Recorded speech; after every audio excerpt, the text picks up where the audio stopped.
Breaking news Lagacharla అంశంపై స్పందించారు ముఖ్యమంత్రి రేవంత్ రెడ్డి. ఏమన్నారో ఇప్పుడు ఒకసారి చూద్దాం.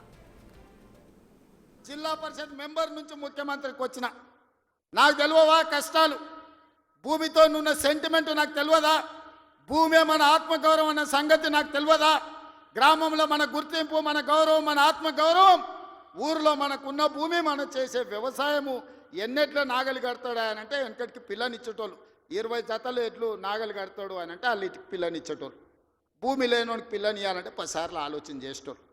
అట్లాంటి భూమి తల్లిదండ్రులతో సమానం అనుకునే ఈ సమాజంలో భూమి కోల్పోతున్న వాళ్ళను హక్కున చేర్చుకొని అత్యధికంగా నష్టపరిహారం ఇవ్వాలని నూతన విధానాన్ని ఇవాళ నా ప్రభుత్వం తీసుకొచ్చింది.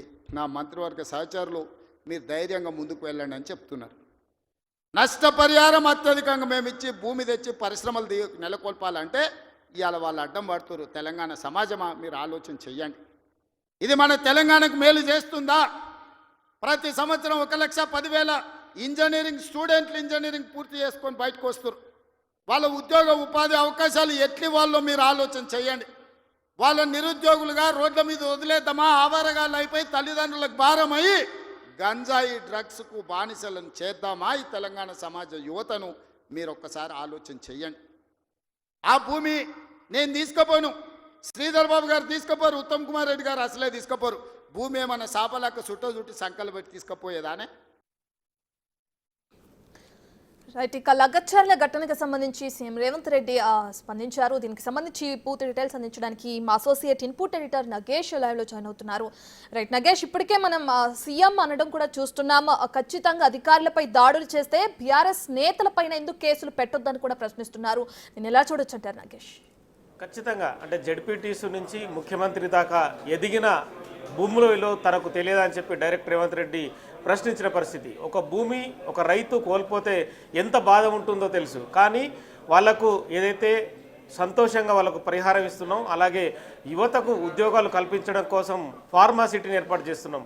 మరి ఇవన్నీ ఓర్వకుండా అంటే యువతకే తెలంగాణలో ఉద్యోగాలు అవసరం లేదా? వాళ్ళు ఆవారగాల్లాగా తిరగాలన్నా, ఏ డ్రగ్స్కు బానిసయ్యో, తాగుడుకు బానిసయ్యో, బయట అంటే వేరే ఇష్యూస్లలో ఉండాలనా అనేది కూడా డైరెక్ట్గా క్వశ్చన్ చేశాడు. ఎందుకంటే కొంతమంది అల్లరి మూకలు పెట్టుకొని లగచర్లలో చేసిన దాడిని డైరెక్ట్గానే బీఆర్ఎస్ పై బాణం ఎక్కిపెట్టిండని చెప్పచ్చు.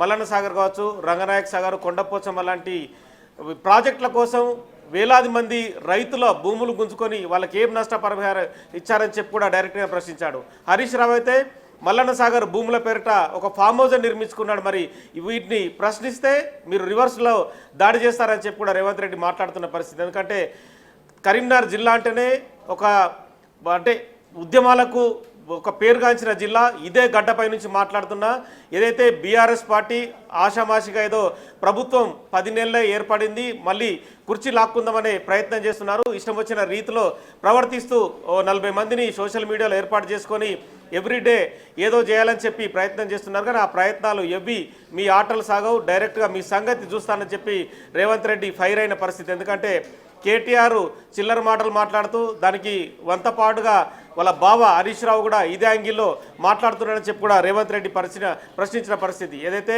లగచర్ల దాడి ఇష్యూకు సంబంధించి ఎందుకు నిందితుల్ని అరెస్టు చేయకూడదు, వాళ్ళపైన ఎందుకు కేసులు పెట్టకూడదు, అంటే బీఆర్ఎస్ నేతలని చెప్పి మీకేమైనా సన్మానం చేయాలని చెప్పి కూడా డైరెక్ట్గా ప్రశ్నించారు. అంటే అధికారులు ఒక చోటికి వెళ్ళి భూముల పరిహారానికి సంబంధించి రైతులతో మాట్లాడడం తప్ప, వాళ్ళ సాధక బాధకాలు వినడం తప్ప, అంటే వాళ్లకు ఏదైతే ప్రాజెక్టు కానీ, ఒక ఫార్మాసిటీ కానీ, ఇంకో ప్రాజెక్టులు కానీ ఇలాంటి వాటి వస్తే తెలంగాణలో ఉన్న యువతకు ఉద్యోగ అవకాశాలు ఎలా కల్పిస్తాం, వాళ్ళు ఎలా ముందుకెళ్ళాలి, వాళ్ళ భవిష్యత్ ఏంటి అన్న విషయాన్ని వాళ్ళకు చెప్పకూడదా? అంటే అధికారులు వెళ్తే దాడులు చేసి వాళ్ళను చంపడానికి ప్రయత్నిస్తారా? ఇవన్నీ కూడా మీ ఆటలు ఇక ముందు సాగనీయం. ఖచ్చితంగా కేటీఆర్ జైలు ఊచలు లెక్కించాల్సిందని చెప్పి కూడా డైరెక్ట్గానే కౌంటర్ ఇచ్చిన పరిస్థితి. ఎందుకంటే లగచర్ల దాడి ఇష్యూలు ఏదైతే కలెక్టర్ కానీ మిగతా అధికారులు కానీ తీవ్రంగా గాయపడిన సంగతి మనం చూసిన విషయమే. ఇక ఓవరాల్ ప్రాజెక్టులకు సంబంధించి కావచ్చు, డెవలప్మెంట్కి సంబంధించి కావచ్చు, 10 ఏళ్ళు పాలించినా మీరు ఏం చేశారో కూడా చెప్పలేదు. కాళేశ్వరం లాంటి ప్రాజెక్టు కడితే అది కూలిపోయింది, మిగతా ప్రాజెక్టు